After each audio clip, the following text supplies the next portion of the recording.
सूत जी बताते हैं शौनकादि ऋषियों को कि महादेव तो ऐसे देव हैं, अगर भक्त गलती से भी कोई महादेव को लेकर के कार्य करने लग जाए या गलती से भी महादेव के सानिध्य में आ जाए, उसे पता नहीं क्या से क्या बना देते हैं।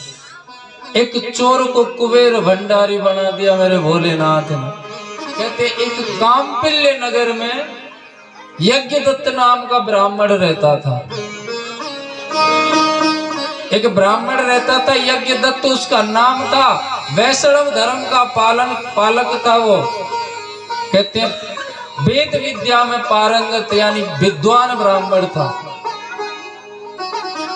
उनकी एक पत्नी थी और एक बालक था जिसका नाम था गुणनिधि।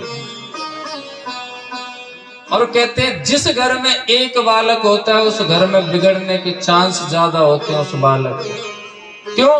क्योंकि सबके लाड प्रेम में रहता है। कोई गलती करता है, बोले छोड़ो आगे सुधर जाएगा, और उस गलती को छोड़ते छोड़ते इतना सुधर जाता है कि बिल्कुल बिगड़ जाता है। और जब बड़ा हो जाता है तो कहते हैं परिवार वाले ही लाड प्यार में बोले सुधर जाएगा, इसका विवाह करवा दो। जब पहले नहीं सुधर रहा, विवाह के बाद में क्या खाक सुधरेगा? दूसरे की बच्ची की जिंदगी और खराब करो।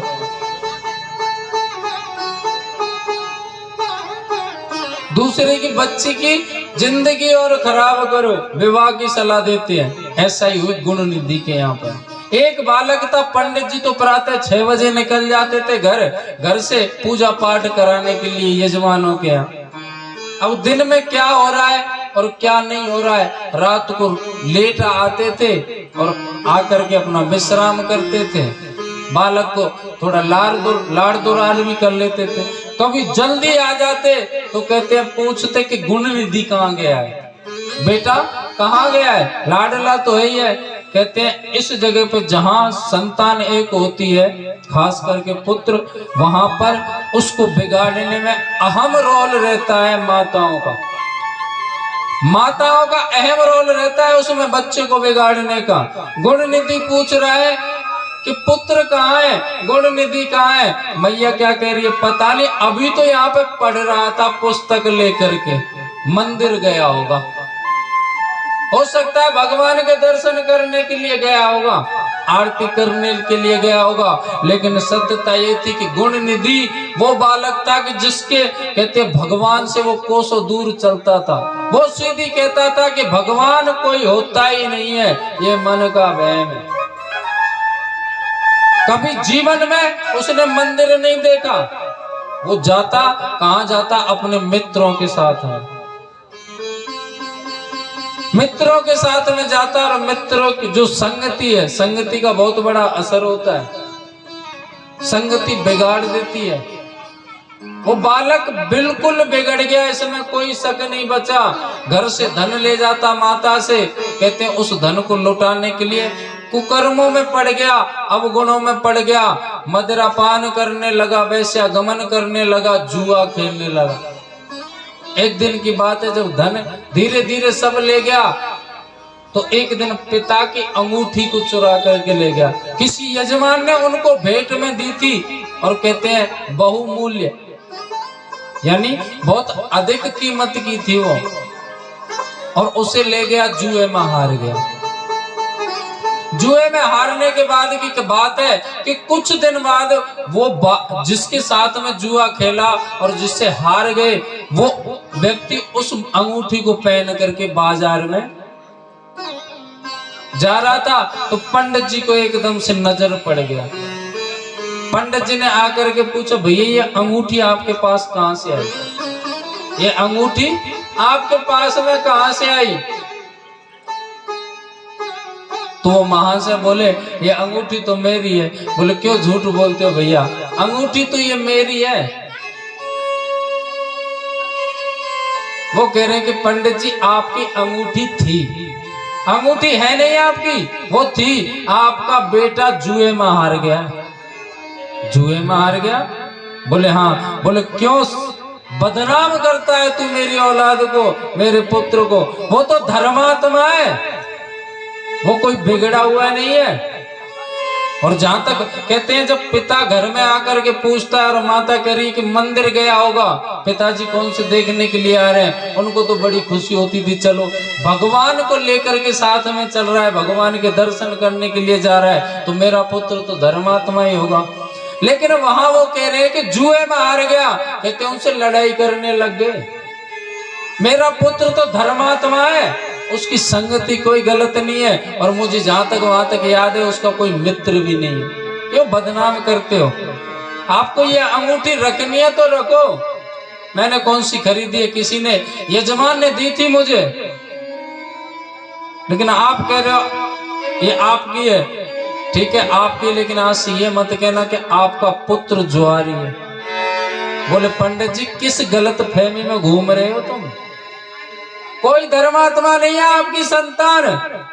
आपके निकलने के बाद में निकलता है, सीधा पहुंचता है मदिरा खाने में, जिसे ठेका कहते हैं। मदिरा पान करता है, पूरे दिन कुकर्मों में घूमता है, जुएबाजी करता है। कहते हैं उसके बात खटक गई। दोपहरी में जा तो काम से रहे थे, लेकिन लौट लिए घर वापस, और आकर के पूछा देवी मैंने आपको अंगूठी दी थी कुछ समय पहले, जरा मुझे काम है वो दे दो। अब अंगूठी को तो गुण निधि ले गया, अंगूठी कहां से आए? तो मैया बोली अभी लाती हूँ, रोको। झूठ मूठ के लिए अंदर गई घर में और घूम घाम के माथा पकड़ करके बैठ गई, है भगवान तुमको भी ऐसे ही टाइम पे मांगना मिला, पता नहीं मैं न जाने कहाँ रख करके भूल गई। एक काम करो, जब मिल जाएगी मैं देख करके रख लूंगी, अभी आप अपना काम करे आओ। कहते हैं पंडित जी बोले क्यों झूठ बोलती है? मेरे से कहती हो कि पुत्र मंदिर गया है, पढ़ रहा था, मुझे सब पता है, मेरा पुत्र कहीं मंदिर नहीं जाता। सत्यता यह कि आपने उसको बिगाड़ दिया और एक नंबर का जुआरी बना दिया। मुझसे झूठ बोलती आई। कहते झूठ ज्यादा नहीं चलता, एक झूठ को छुपाने के लिए 100 झूठ बोले जाते हैं। सिर नीचे कर लिया, कहते क्रोध में अपनी पत्नी को घर से निकाल दिया। आज से मेरा कोई वास्ता नहीं है, क्योंकि समाज में मेरी बहुत इज्जत है, तुम्हारी वजह से आज मुझे सुनना पड़ा है। अगर इस बात को पहले ही बता देती कि पुत्र गलत मार्ग पर जा रहा है तो उसको सुधारने का प्रयास करते, लेकिन तुम कभी भी पूछो तो उसके लिए यही कहती कि मंदिर गया या पढ़ रहा था, अभी यही था। अच्छी बात नहीं है, आज से मेरा कोई संबंध नहीं है, घर से बाहर निकाल दिया। और कहते हैं दूसरा विवाह कर लिया। गुणनिधि की माता ये विरह सहन नहीं कर सकी, ये अपमान सहन नहीं कर सकी, पता नहीं न जाने कहां निकल गई। गुणनिधि को पता चला कि पिताजी ने मेरी वजह से माता को निकाला है, तो कहते वो पछतावा करता हुआ, प्रायश्चित करता हुआ जंगल की ओर निकल गया। कई दिन हो गए उसको भटकते भटकते। कहते हैं भूख मिटाने के लिए उसके पास में कुछ मिला भी नहीं जिससे वो भूख मिटा ले। एक ऐसी जगह पहुंच गए जहां महादेव का मंदिर था, और उस मंदिर पर 1-2 परिवार मिलकर के पूजा पाठ कर रहे थे। कहते हैं उस दिन शिवरात्रि का दिन था। शिवरात्रि पे सभी भोलेनाथ का अभिषेक कर रहे थे। गुणनिधि ने सोचा कि यहाँ पर कुछ व्यक्ति हैं, मंदिर नजर आता है, हो सकता है कि मंदिर से कुछ प्रसाद मिल जाए तो कम से कम भूख तो शांत होगी थोड़ी बहुत, चलो वहीं चलते हैं। और जाकर के ऐसे बैठ गया यहाँ पर जैसे ये महादेव विराजमान है, और सामने बैठ गया मंदिर के बाहर। जो मंदिर का दृश्य पूरा उसे बाहर से दिखाई दे रहा है। वहां पर प्रसादी भी सजी हुई है, पूजन की सामग्री भी सजी हुई है। और उस जगह पे वो जो परिवार था उस दिन शिवरात्रि का व्रत किए हुए थे। पूरा दिन हो गया, गुणनिधि भोलेनाथ को देखता है, एक एक सामग्री का दर्शन कर रहा है कि पंडित जी कैसे पूजन करा रहे हैं, और मन में लालसा है कि कब भोलेनाथ को भोग लगेगा और कब मुझे प्रसाद मिलेगा। बार बार में यही सोचता है कि ये कब भोग लगाएंगे भोलेनाथ को और कब ये प्रसाद बांटेंगे जिससे मेरी भूख, जिससे मेरी क्षुधा शांत हो। लेकिन कहते जब सांझ होगी उनको पूजा करते करते एक व्यक्ति बोला सुनो भाई आराम कर लो जब तक 12 बज जाएंगे रात्रि को, जब फलार कर लेंगे। कहते हैं शिवरात्रि हुई, जन्माष्टमी हुई, इनको रात्रि के 12 बजे फलार किया जाता है, सागार किया जाता है। व्रत जो होते हैं वास्तविकता ये है व्रत में एक ही बार सागार किया जाता है। लेकिन आजकल कैसे व्रत होते हैं, सुबह ही सुबह जगेंगे, किसी ने सलाह दे दी मेरी बहन शिवरात्रि है व्रत कर ले, वैसे मुझसे होते नहीं है पर कोशिश करूंगी। सुबह ही सुबह जगेंगी, पति देवते सीधी कहेंगे अजी सुनते हो, ये ऊपर क्यों कर रहे हैं, तो सामने का दृश्य अच्छा नहीं लगता। उन्होंने कहा जग करके प्रातः अजी सुनते हो, हाँ जी कहिए। बोले आज हमारा व्रत है, आज हमारा क्या हुआ, यहां से निकलेंगे, अच्छा तो उधर पत्थर डाल दो उधर से निकल जाए, फिर विघ्न आएगा इसमें बहुत ज्यादा। अभी इसमें ये तो फुल हो जाएगा भीड़। अच्छा बोलिए शंकर भगवान की जय हो। कहते हैं आजकल के व्रत कैसे होते हैं, प्रातः ही जगती है मैया, पति देव से कहेंगी सुनो जी आज हमारा शिवरात्रि का व्रत है। रे भगवान तेरे तो भाग खुल गए, अच्छी बात है ये तो। सुनो बाजार जाओगे, हाँ जाऊंगा, बताओ 2 किलो कलाकंद ले लो। अच्छा ठीक है ले आऊंगा, उनको तो खुशी है कि पहली बार व्रत रह रही है, अच्छा ले आऊंगा। और एक काम करना 2 किलो सेब भी ले आना, व्रत है आज हमारा, ठीक है। और वो चूटू कूटू को आटो भी ले, जो पकौड़ी बन जाएंगे बहुत स्वादिष्ट बने, ठीक जी ले आएंगे। और सुनो आज हमारा व्रत है, सफेद रसगुल्ला और ले आइए आधी 1-8 किलो। कहते हैं जिस दिन व्रत नहीं होता है उस दिन से मुश्किल से 100 से 150 रुपए का खर्चा आता है, और जिस दिन व्रत होता है प्रातः से नंबर लगाएंगे अजी सुनते हो आज हमारा व्रत है, और शाम तक 1000-1500 ढीले, और सुबह से ये कहती जाएंगे आज हमारा व्रत है, और बकरी की तरह मुंह चलता रहे। ऐसे व्रत नहीं होता। जिस दिन व्रत होता है उस दिन अन्न निषेध होता है। एक बड़ी भ्रांति चला रखी है इस कलयुग में, भगवान कभी ये नहीं कहते कि हमारे लिए भूखे मरो, सत्य बात है, झूठ नहीं है बिल्कुल नहीं। कभी भी महादेव ये नहीं कहते कि मेरे लिए भूखे रखो, लेकिन हमारा दायित्व है जिस दिन हम अन्न खाते हैं हमारी बुद्धि विकृत बनती है, कुविचार चलते हैं, अन्न से दूषित विचार चलते हैं। और जिस दिन अन्न ना खाओ उस दिन ना तो दूषित विचार चलते, अच्छे अच्छे संकल्प, अच्छी अच्छी बातें मुख से निकलती है। अन्न आलस्य पैदा करता है इसलिए निषेध है। भोलेनाथ ने नहीं कहा है, किसी देवता ने नहीं कहा है कि व्रत में अन्न मत खाओ, लेकिन ये हमारा है, हमारा संकल्प है कि अन्न मन को दूषित बनाता है, इसलिए एक दिन नहीं खाना चाहिए। एक दिन, उस दिन जिस दिन व्रत रहे एक ही समय आप सागार करें या फलार करें, लेकिन अब फलार कहाँ होता है, फुल आहार होता है, एक ही बार में कोटा पूरो। उस दिन गुण निधि बार बार में देख रहा है कि भोलेनाथ को कब भोग लगेगा और कब प्रसाद बटेगा।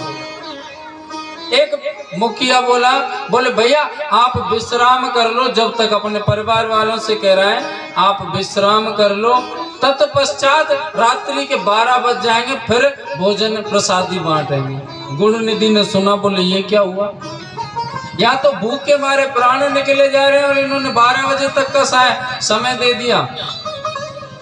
परिवार वाले तो सो गए। उस मंदिर में जो दीपक जल रहा था, कहते हैं उसका घृत, उसका घी धीरे धीरे खत्म होता जा रहा है, और बत्ती जो पड़ी है उसमें बाती वो जल जल करके अस्त होने की ओर आ गई, यानी बुझने के लिए आगे बिल्कुल।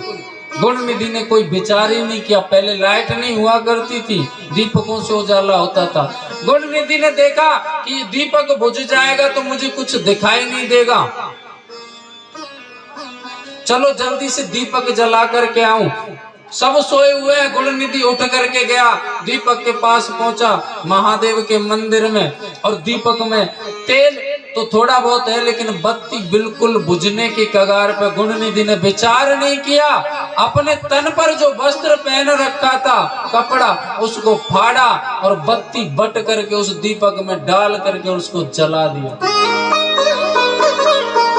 दीपक में बत्ती जला करके जब लौट रहा था किसी पात्र से उसका पैर लग गया, और जब पैर लग जाए बर्तनों में तो आवाज बड़ी भयंकर करते। एकदम से आवाज हुई, परिवार वाले जग गए, और ऐसी स्थिति में कोई घटना होती है तो एक ही आवाज आती है, चोर चोर चोर। सबने पकड़ लिया और गुण निधि को मारने लगे। जैसे ही गुण निधि को मारने लगे महादेव प्रकट, रुको मूर्खो, ये क्या करते हो? महादेव को देखा, सबने प्रणाम किया, इसको क्यों मार रहे हो आप? बोले बाबा ये चोर है, चोरी करके भाग रहा था। बोले ये चोर नहीं है, ये आज के दिन शिवरात्रि के दिन सबसे बड़ा भगत है मेरा, सबसे बड़ा भगत आज के दिन यही है। गुण निधि तेरे व्रत से मैं प्रसन्न हूँ, और सुन इसके बदले मैं तुझे आज से ही अभी से ही धन का मालिक कुबेर भंडारी नियुक्त करता हूँ। कुबेर भंडारी बना दिया उसको। बाबा कहते हैं जब पिताजी कहते थे गुण निधि से कि भोलेनाथ की पूजा कर ले, तो गुण निधि के मन में विचार आता था ये पोप लीला है, भगवान कहीं होते नहीं है। पिता की बातें स्मरण आई, भोलेनाथ का दर्शन किया, बावला सा हो गया, वास्तविकता ये सच बात है। और देखो कैसी मोहनी मूर्त है भोलेनाथ की।